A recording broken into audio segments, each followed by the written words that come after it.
Ici, il s'agit de 10 lépreux qui étaient malades. Ils sont allés voir Jésus. Jésus leur a demandé d'aller voir les prêtres. Pourtant, Jésus pouvait déclarer une parole et les guérir. Et parfois, Jésus aussi nous teste dans notre obéissance. Ils ont obéi. Ils sont partis vers les prêtres. Ils ont été guéris. Peut-être qu'ils étaient lépreux depuis plusieurs années. Un lépreux souffre. C'est vraiment l'image de notre Église et des personnes que nous sommes. Mais sur les 10, un seul est revenu. Qui est béni? Qui se sent béni? Tous nous avons levé la main. Qui est reconnaissant? Amen. Mais on va voir ensemble si nous sommes réellement reconnaissants. C'est bien de dire que je suis reconnaissant. Comment tu prouves ta reconnaissance? Ce lépreux-là est revenu sur ses pas pendant que les autres sont allés célébrer leur guérison avec leur famille, avec leurs proches. Mais la particularité dans ce verset-là, c'est que celui qui est revenu a été sauvé. Les 9, non. On dit, ta foi t'a sauvé. Donc le miracle dans ta vie ne te sauve pas. Amen. Tu peux être guéri, tu peux être béni de toutes les manières dont tu veux, mais ça ne te sauve pas forcément. On a vu ici à Golgotha, le 25, comment nos sœurs ont témoigné. Des témoignages incroyables, je ne sais pas si vous vous souvenez. Elles disaient qu'elles n'avaient pas pu avoir d'enfants, les médecins ont déclaré des choses. Elles ont pu avoir 2-3 enfants. Mais ça ne vous sauve pas. Parce que Dieu peut agir dans ta vie, mais tu n'es pas son enfant. Il fait pleuvoir la pluie et le beau temps sur les bons et les méchants. Alors, la reconnaissance est une attitude. Une attitude née de nos pensées qui se transforme en parole, et la parole se transforme en action, qui fait notre attitude. Quelle est ton attitude à toi qui m'écoute? Bien-aimé, nous sommes des ingrats. Excusez-moi, mais nous sommes de gros ingrats. On va dire, je rends grâce à Dieu. Je remercie le Seigneur. C'est facile de remercier le Seigneur lorsque tout va bien. Lorsque ma sœur Norcia a eu son miracle, j'imagine même pas comment elle a remercié le Seigneur. Mais ce n'est pas ça, la vraie question. Ça, même le païen le fait. Même ceux qui ne croient pas, lorsque tu lui donnes quelque chose, il le fait. Mais c'est dans la difficulté. C'est ça le combat. Le psaume 107, au verset 22, si je ne me trompe pas, dit « Offrez des sacrifices de reconnaissance ». La reconnaissance peut être vue comme un sacrifice que tu fais à Dieu. Mais dans quel cas? Lorsque tu es dans une difficulté. Nous traversons des épreuves. L'épreuve est une bénédiction.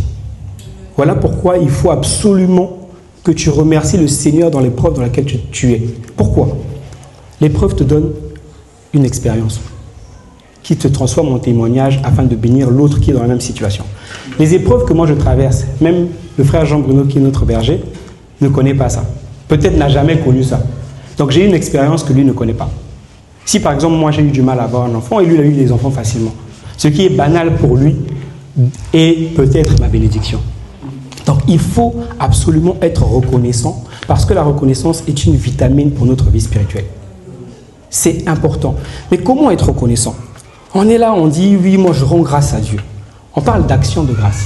D'accord? Tout le monde connaît les actions de grâce. Tout le monde est déjà allé nourrir soit un pauvre, faire la charité à quelqu'un. Il faut que tu poses des actes. Combien d'entre vous qui êtes en couple, vous remerciez vos conjoints ou vos partenaires? Est-ce que vous savez que c'est une grâce de vous supporter? Il faut vous rendre grâce, il faut remercier vos semblables. Ce n'est pas seulement de venir s'asseoir là, se mettre à genoux en disant « je rends grâce au Seigneur ». Non, c'est hypocrite. C'est trop facile. La reconnaissance doit s'accompagner d'actes. Le frère Jean Brunet était aujourd'hui soutenir quelqu'un en prison.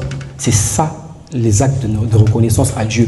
Nous vivons ici, nous sommes en vie. Imaginez une seule seconde la difficulté d'un paralytique qui, pour se lever de son lit, pour aller dans son salon, va faire 30 minutes.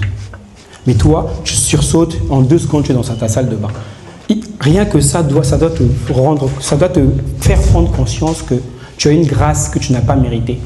Tu n'es pas parfois plus pieux que ce paralytique-là. Donc, tes actions, ta reconnaissance ne doit pas se limiter aux prières que tu fais ici à Golgotha. Ta reconnaissance doit aller au-delà, dans ton quotidien. Tu dois faire du bien parce que Dieu t'a fait du bien. On a suivi la vidéo de cette sœur. Imaginez ceux qui sont dans son église. Viennent là pour chercher Dieu. Mais elle est dans les pratiques bizarres. Donc c'est une grâce que nous soyons même ici à Golgotha. Nous sommes le noyau de Golgotha, on évolue ensemble, on voit ce qui se passe. Qui peut dire aujourd'hui que Golgotha est une mauvaise église? Mais ceux qui sont dans cette église Manyanga, les pauvres, ce sont des victimes. Donc rien que le fait d'être ici, tu dois être reconnaissant. Tu dois être reconnaissant envers ces musiciens-là qui blanchissent leur nuit. Ils ont joué ici, mais vous ne savez pas quelle préparation ça demande. Là, combien d'entre nous leur disent merci? On vient, on chante, après on plie bagage, on est parti. Mais il faut un travail exceptionnel. Il faut matérialiser ça. Tu peux, si tu veux lui rendre grâce, tu achètes une guitare, tu viens, tu lui offres. C'est une manière de rendre grâce. Il ne suffit pas de dire merci. Donc, nous devons désormais changer d'attitude parce que le Seigneur a besoin de ça. Même dans nos prières, nous devons comprendre que nous n'avons pas mérité d'être là. Pendant que nous avons pris notre voiture en venant ici, il y a des gens qui ont fait des accidents. Peut-être même des gens plus sains que nous. Donc, nous devons savoir être reconnaissants.